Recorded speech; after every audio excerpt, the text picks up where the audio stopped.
Yo, what's going on, everybody? It's your boy, Ryan Tigey, back in action.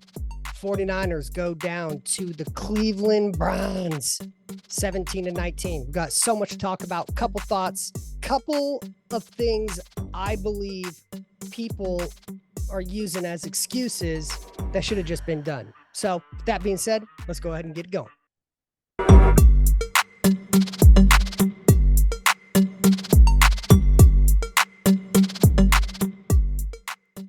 The 49ers go down to the Cleveland Browns. Many things to talk about. It is the first loss of this 49ers 2023-2024 football season. Now, the Niners moved to 5-1. The Browns record, who cares? But there are a lot of things that I've been hearing around the internet that I think is complete bullshit about what some fans are saying versus other fans, when I think we should just keep it 100, keep it a buck. And I believe the 49ers should have won that game. They were the better team.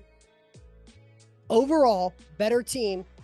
They just didn't play that great on offense specifically. And the defense has a lot of things to tighten up, giving over 300 yards, which I'd be curious to find out when's the last time they gave up 300 yards. The first thing that's just kind of a notes that I was taking when I was watching the game, we definitely missed Dre Greenlaw. Greenlaw fucking flies around, sets the tone for the defense.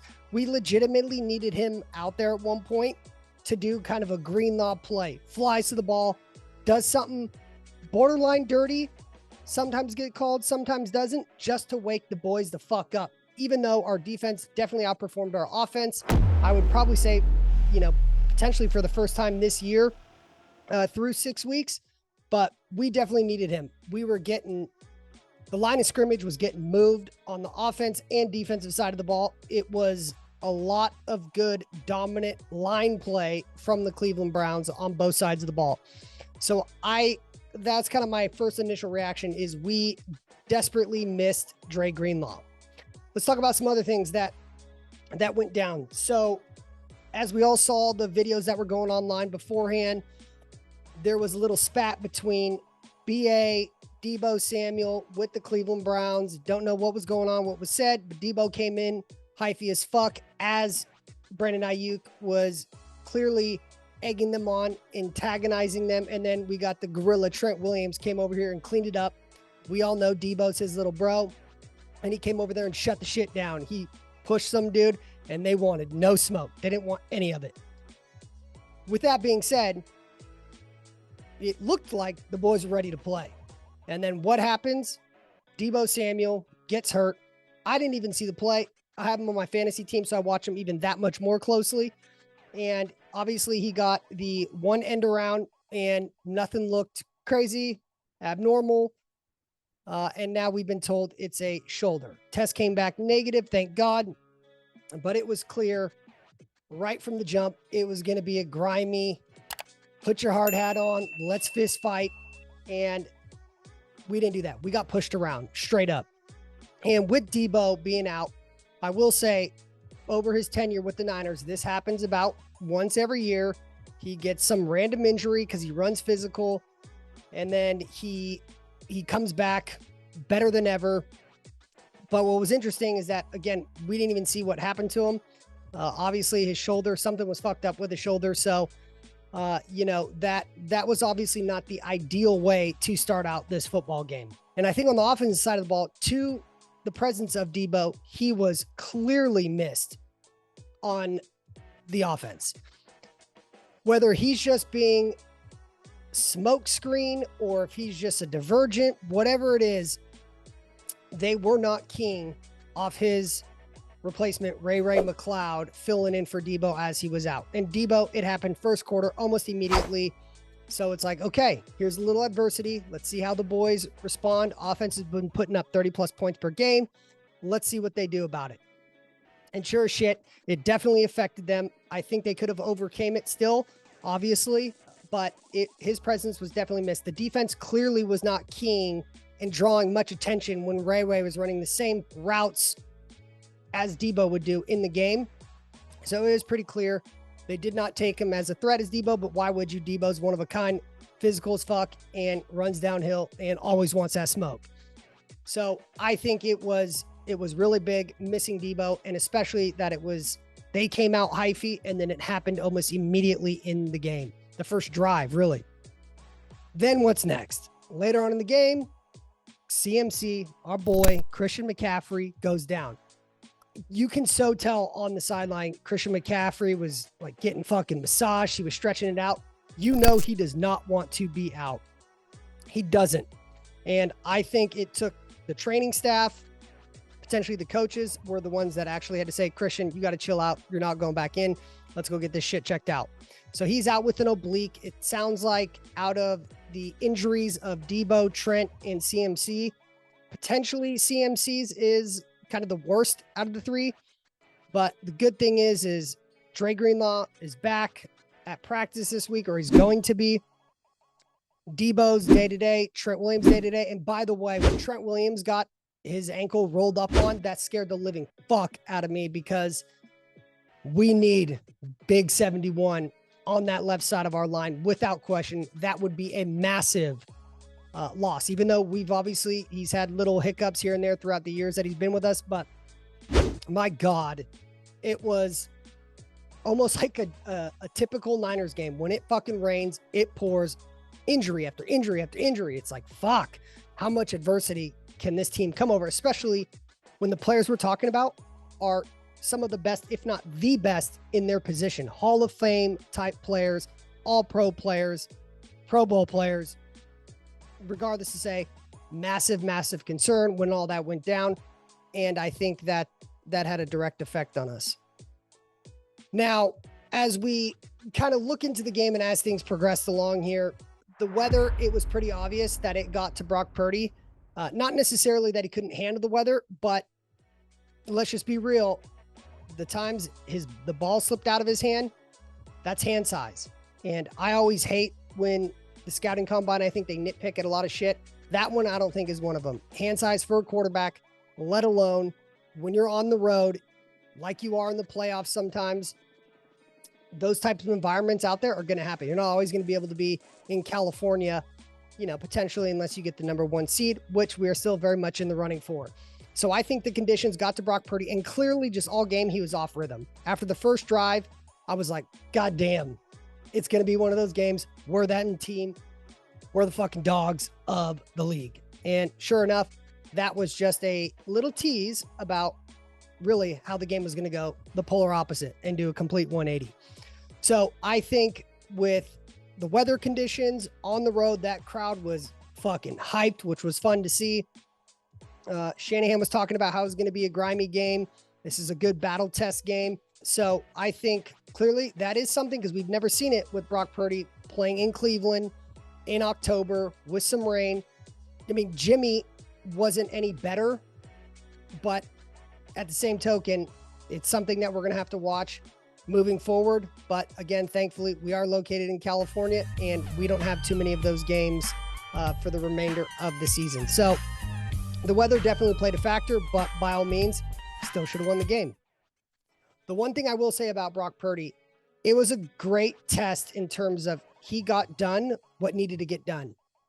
He had 2 good drives, realistically. The ball was coming out of his hand all fucking weird. He was totally off target. And it wasn't like he was facing pressure that he hadn't faced before, although it was a lot of pressure that he was facing almost on a consistent basis, especially with Trent's ankle banged up. He clearly wasn't playing to the Trent Williams standards as he normally does, but he was just off rhythm, fucking missing the ball, throwing it behind receivers, throwing it over receivers.